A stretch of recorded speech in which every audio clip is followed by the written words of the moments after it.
Good morning, everyone. Good morning. I'd like to start with, first of all, thanking the organizers of this event today. I did not know any of these ladies personally before they contacted me about speaking with you, and I have to say that I'm very impressed. Can you hear me? It's like I'm leaning over. I am very impressed with the enthusiasm and the professionalism with which they did organize this event, and I'm very grateful for the opportunity to be able to speak with you all today. I'd also like to thank all of you participants for coming here today to make the first infertility awareness event such a huge success. Wow, I have to say that I am surprised and to see as many of you here today. And I think if they'd gotten a bigger room, they probably would have been able to fill that as well. So I'd like to say that having personally dealt with infertility, I know, having personally dealt with infertility, I know how difficult it can be to come out in such a public way and make a statement about very private matters such as being diagnosed with and struggling with infertility. So I know that it took a fair amount of courage to come here today. So I'm grateful that you were able to do that, because I know that in doing so that you are helping yourself cope with a very difficult life experience. You're expanding your support system today. You're meeting new people and people that I know that will help you in some way in the future in your efforts to build your family. I also want to say that if you're here with your spouse or partner, or if you're here with a family member or a close friend, that is a great way to show support for someone that you care about, and that you being here today is also helping them cope with a very difficult life experience again. So I'm glad that you were able to come and join your loved one today. So as you know, my name is Carrie Cristofano, and I'm a licensed professional counselor, and I do specialize in working with women and couples that have received a diagnosis of infertility, or perhaps trying to make decisions about family building options. I also work with couples while they're going through infertility treatments, which can be very stressful. I'm sure some of you can relate to that. And I also work with couples that may be taking a break from treatment and trying to decide what their next steps might be. I also specialize in doing counseling, consultation, and evaluations for third-party reproduction.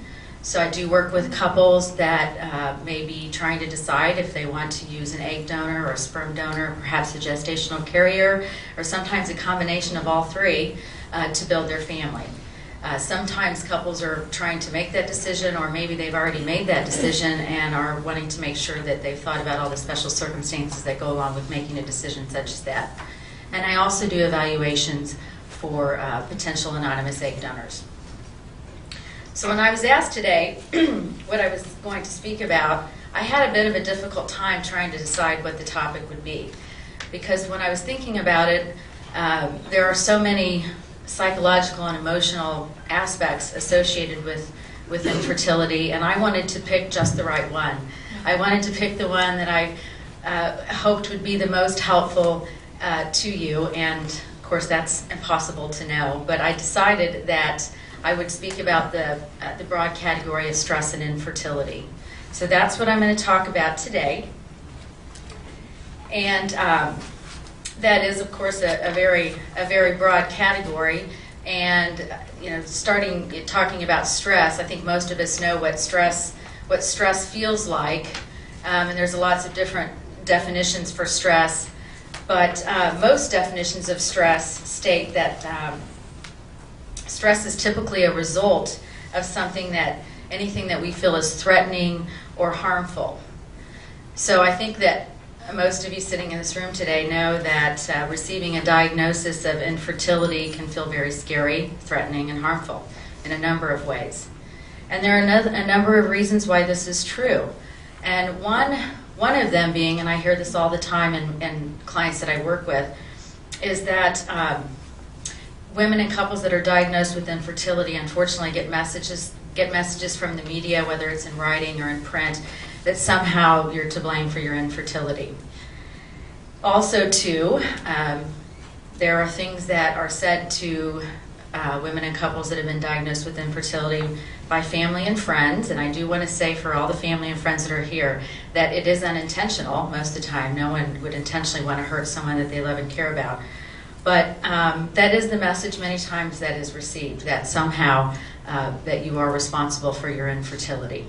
So I'm hopeful I can clear some of that up for you today. I'm going to start with reading, or I'd like to now read the first paragraph of an article that I included in their packet of information. And I didn't speak about that, but there is some information in your bags that you were given with some articles that will go into more detail about the things I'm going to speak about today. And I don't have enough time to talk specifically about coping strategies.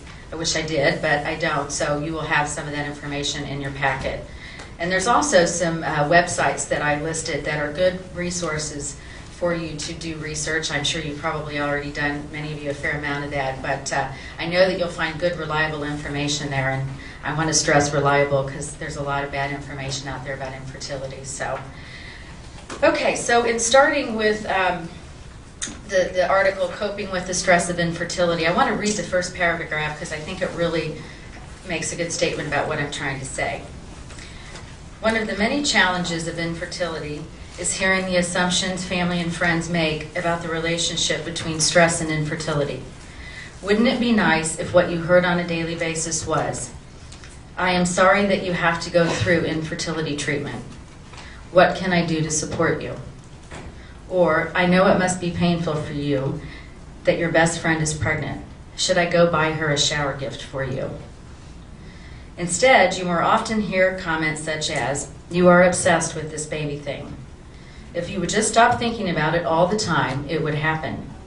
Or, "If you weren't so fat, thin, if you would only exercise, stop exercising. If you would only do things differently from what you are doing, you would get pregnant."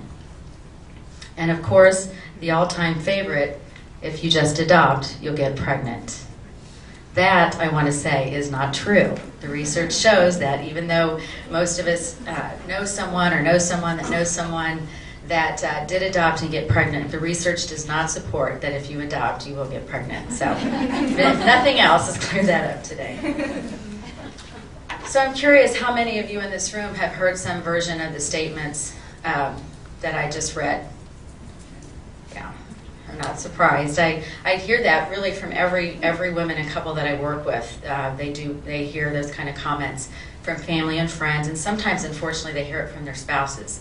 And I do want to stress that it is unintentional, but it's important to know that that can add stress for somebody. And it's hard to address that with someone that you love and care about, and you know they care about you. And sometimes it's good to, instead of saying to them, you know, "Don't say that to me anymore," although sometimes that's not such a bad thing either, but to be able to tell them exactly how they can support you, you know, what ways they can support you. And hopefully they'll get the message of the other ways are not supportive. And even though there is some truth that lifestyle factors can impact fertility, including your diet, weight, and exercise habits, as I know Dr. Milroy will speak about later, it is best to think about these factors as a way to enhance your fertility and improve your chances of conception. Many women who are overweight or underweight exercise a lot, don't exercise at all, don't eat very well, drink alcohol, smoke, sometimes do drugs, they get pregnant. So these are factors, however, that you can control in the midst of a life experience where you many times feel out of control. And quite frankly, you are out of control of the outcome. So even though we can't say for most people that these factors, independently of themselves, are not keeping you from getting pregnant, if you are doing everything you can in these areas, that we do know that you can increase your chances of conceiving. So the question is then, does stress cause infertility? Unfortunately, I don't have an answer for you. What we do know is that there is a relationship between stress and infertility. We just do not fully understand the direction of the relationship. And that means that we can't say necessarily that stress causes infertility. It's highly unlikely in general that stress independently, all by itself, causes infertility. But what we do know is that receiving a diagnosis of infertility is very stressful. We also know that trying to make decisions about family building options can be very stressful. It's also very stressful to go through medical treatments that's very hard. And it's also especially difficult to go through medical treatments and have those treatments fail. So we know that women experiencing infertility, also we do know that they're twice as likely to get depressed than women who do not experience infertility. And the incidence of depression for women diagnosed with infertility peaks at 2 to 3 years of not conceiving. Unfortunately, by the time you receive a diagnosis of infertility, you very likely have been trying to conceive on your own for a year. So therefore, if you decide to seek treatment, it is of utmost importance that you know the signs of depression and get help immediately if you think you might be depressed. And there is a sheet in the information that I provided to you. It's one sheet that I printed from the American Society of Reproductive Medicine's website, and it talks about some of the things to look for when if you might be depressed, considering if you might be depressed and needing to ask for help. And even if you decide not to seek treatment and are perhaps considering adoption, it is still important to catch signs of depression earlier rather than later. It is much easier to treat mild to moderate depression than severe depression. Helping yourself feel better is the primary goal in diagnosing and treating depression, but it can also increase your chances of conception.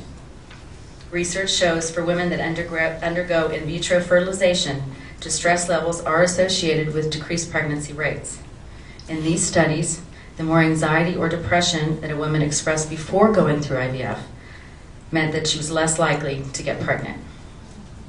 So it's logical then for IVF success and the increased possibilities in all fertility situations to practice stress reduction techniques. And we know the longer that you're in the world of infertility and treatment for infertility and trying to decide about infertility, the higher your risk of getting depressed and feeling bad. So learning how to deal with those, dealing with those stressors can help you, again, feel better, but also increase your chances of conception. And as for the most effective treatment for depression, it depends on the severity of your depression. For mild to moderate depression, in most cases, counseling or medication alone can help with symptom reduction. For moderate to severe depression, medication and counseling combined is the most effective. It's important to discuss your options with your physician and a mental health professional. So now that I unfortunately told you there's no definitive answer about the relationship between stress and infertility, I hope you understand it better. And I'd like to talk about specifically how the stressors of going through this experience can have an impact on your daily life. And literally, it does touch every area of your life. And it has the potential to create huge amounts of stress in your daily living. First of all, in talking about how it impacts the relationship between you and your spouse or partner, it does that in a number of ways. And what I see a lot is rarely do men and women respond to infertility in the same way. And these differences can make communicating very challenging, if not impossible, which can intensify feelings of loneliness and isolation. There are two distinct ways that women respond to the experience of infertility that men don't. And I really want to stress to all of you that these responses are typical and normal. I have yet to meet one woman that has not described feeling this way, and that includes myself, because I've been in this world as well. And the first one is that women express more distress regarding their infertility than men do. They want to talk about it more than men. And this is, everybody's shaking their head, yeah? Well, this is because women are emotion-focused in their coping, which means it helps them to cope with painful emotions, to process them and talk about them. Now, this can become a problem if a woman becomes obsessed with the topic and wants to talk about it all the time. That can be really frustrating and challenging for your partner or your spouse, because men are more problem-focused in their coping, and so many times they feel if you've already talked about something once before, then what else is there to say? So again, good communication can help in working through that. Women also tend to become jealous when another person conceives and may want to avoid pregnant women and babies more than their partner.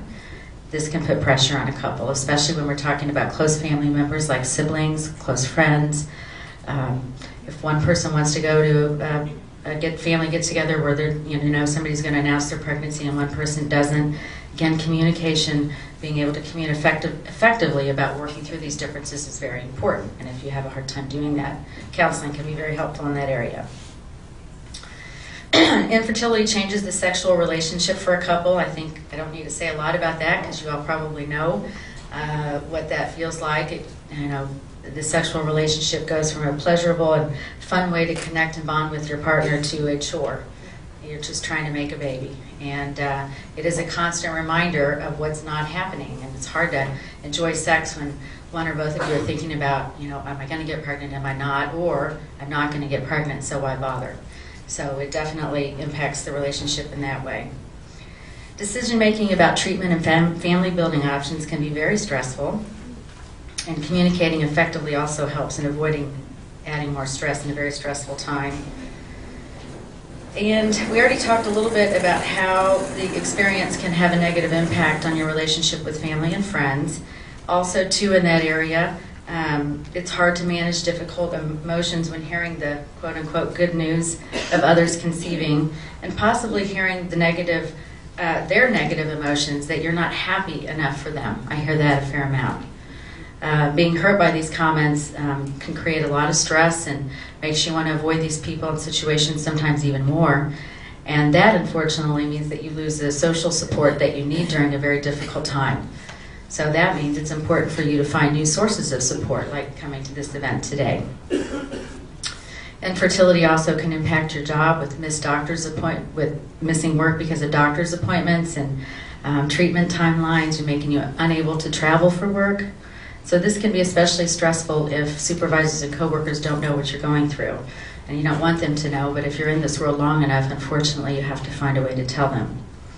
Also, it's very difficult to avoid pregnant coworkers and work-related baby showers. It's a little easier to avoid friends and family members because if you don't want to go to an event, you don't have to, but you have to go to work every day. So that is really, really a very difficult thing for a lot of people. Infertility can also cause financial stress. As you know, treatment can be very expensive. Sometimes it's not even an option. And so most people have very limited resources in trying to decide what to spend your money on, how many times to do a certain treatment, or whether to consider adoption. Very difficult to manage. And last but not leastly not important, is that infertility can lead to a religious or spiritual crisis. The inability to conceive many times causes anger at God for not answering your prayers. Sometimes it's the first time that maybe God has not answered your prayers, or He hasn't answered them yet. I want to say that. It also can create feelings of guilt and shame that you are being punished for previous behaviors or choices. And some religions are against certain treatments for infertility, leaving individuals feeling torn, having to choose what family building options that they'll even consider. There's a lot of other things I could talk about today, but I'm almost out of time, and I just want to end with reading the very last paragraph of that same article that I referred to earlier, because it really summarizes how I feel right now. And that is, many individuals experiencing infertility report that it is the most stressful period of their lives. If you feel this way, you are not alone. However, there are several things to remember. First of all, you are literally not alone. There are millions of people in this country struggling with infertility. Second, it is completely normal to feel overwhelmed and isolated. Third, these feelings are not causing your infertility. But fourth, if you are feeling distressed much of the time, not only is this clearly decreasing your quality of life, but it may render infertility treatments less effective. There are many things which you can do to feel better, ranging from joining a support group to learning stress management techniques. Just remember, this is a temporary crisis. The most important thing to know is that no matter how your infertility is resolved, you will be okay. Thank you.